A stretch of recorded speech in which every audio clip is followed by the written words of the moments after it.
Were you thinking about different forms of art that hadn't been focused on before at MoMA? Film, media, performance art, sculpture, other directions in sculpture that were contemporary, were new?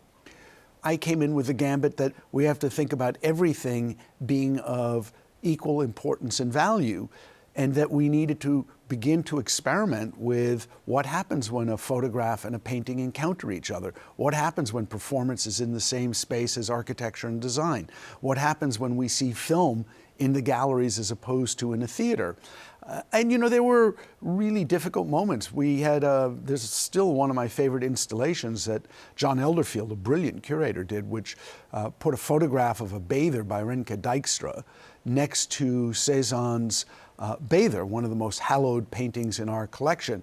And the response by both critics and many artists was to be shocked that you could put a photograph by a contemporary artist, a relatively young contemporary artist, in the same space as such a revered painting.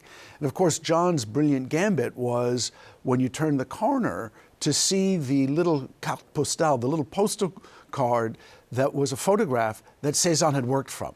So Cézanne's great painting was actually not painted from life, it was painted from a photograph. And so there was always built into many of the most important paintings a dialogue with photography, even at the end of the 19th century, not to mention today. So it was both thinking differently about the kinds of exhibitions we wanted to do, but also thinking differently about the artists we wanted to look at and the kinds of practices they had.